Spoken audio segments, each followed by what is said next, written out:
you know how to do is to play scales up and down your fretboard. You don't know how to use those scales to sound musical, then it means that there's something you are doing wrong. See, the secret to soloing is not that you should learn a lot of skills. Yes, it's important to learn all those skills, but the secret is finding the connection between those skills and then the chords. And in this video, I'm going to show you a soloing method that will help to transform your soloing instantly. I mean, on the spot. You're not going to struggle with soloing again. I'm going to teach you a lot about solo in this video. By the end of this video, you're going to be more intentional about your soloing. You're going to sound more musical with your soloing. You're going to be able to tell stories with your soloing, and people will be interested in listening to you play. All right, so I want you to stay to the end of this video, and if this is your first time, hit subscribe and notification so you don't miss out on videos like this. If you don't want to learn all of this process by yourself, you want a proper guide, I have a soloing guide that teaches you all you need to know about soloing, skills and all of that. I'm linking it in the description below. All right, let's get started. So in this video, we're going to keep it as simple as possible so that we understand this concept very fast. All right, before we get started, it's important that we understand the foundation or basics of everything we're doing. And like I always say, the foundation of every music piece is the chord progression, but there's something different I want us to do today. So we're going to work with just 3 chords for the sake of this tutorial so that we're able to pick it step by step. So we're going to start with the A minor.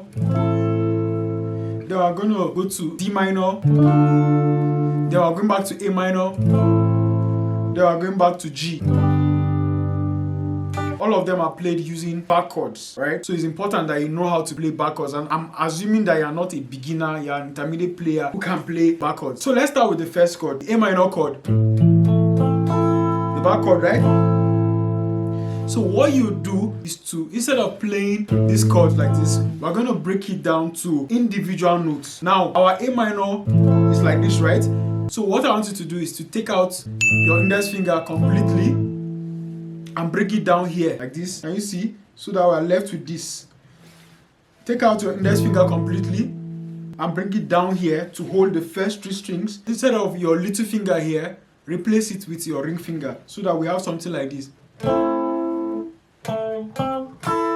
So instead of A minor like this, we have A minor like this.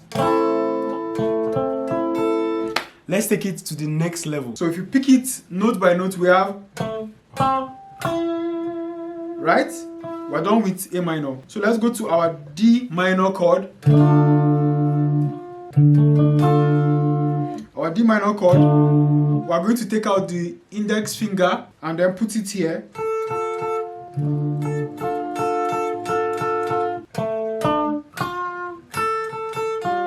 So we're going to play this. All we're simply doing is breaking down these chords to different beats. So we have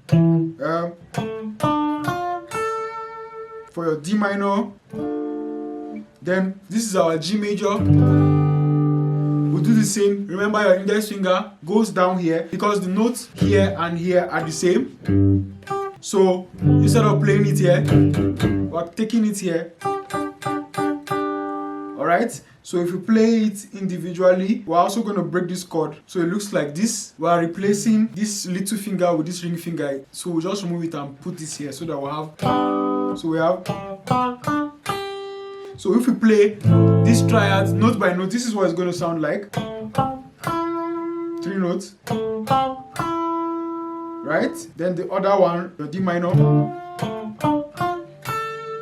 Then the A minor again. Then your G major. After doing this now, for each chord that it's going to play, we're going to target each of these notes with a slide. We're not going to play it like that, right? So I'm going to play the backing track, then we'll see how we approach each of them, right? So we're going to start with the first of each. So for the A minor chord, then for the D, then we'll go back to the, okay?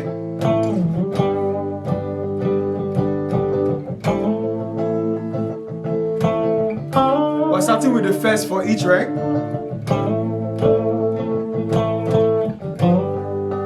So the trick here is to remember the shape of each. Remember the shape of each chord. That's the trick. So what we're going to do is that when every chord is playing, all you just simply do is to pick any note that is part of every chord playing at that point and then play that note, but starting with a slide. So this is what I mean. If it's A minor that is playing, if I'm playing this note, I'm going to approach it with a slide.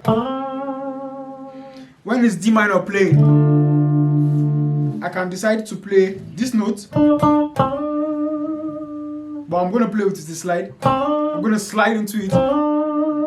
Then when it's a G playing, I'm going to do the same, a slide. Alright, so all together, if we play the chord progression,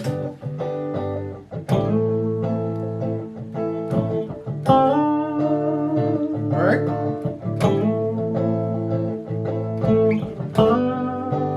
Did you hear that?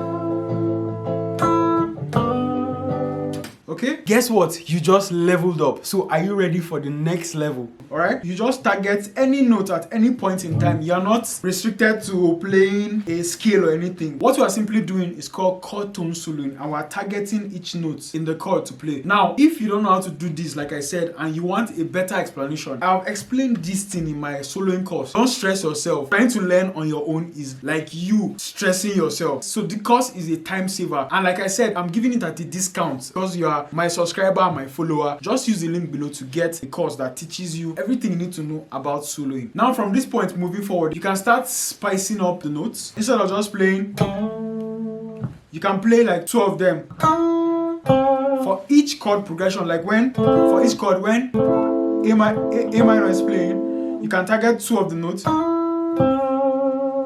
Then when D minor is playing, you can do. Then so if we play it all together, it's going to sound like this.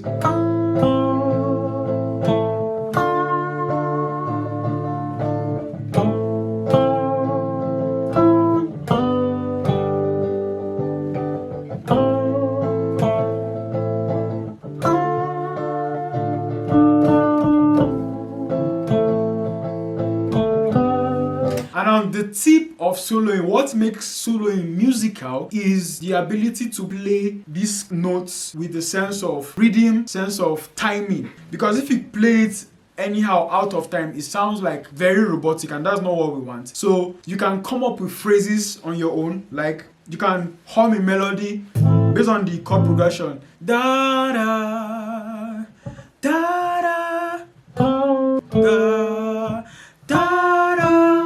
Then you can do da da da. So we have da da da da. Then we have da da da. So if you play it da da, then da da, then da da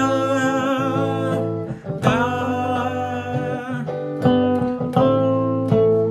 That is simply what I just wanted to learn. This is like the beginner or the best way to play, or the starting point of playing melodic solos. This is what poses to sound musical. So I've created a lot of videos on soloing in my channel, and if you have not seen them, I advise you to check them because they explain in-depthly how I go deep with the subject of soloing. So do well to purchase my course. Let me know if there's anything you want me to explain further. Just drop a comment, let me know so that I reply you. And if you want to watch more videos on soloing, watch this next video right here.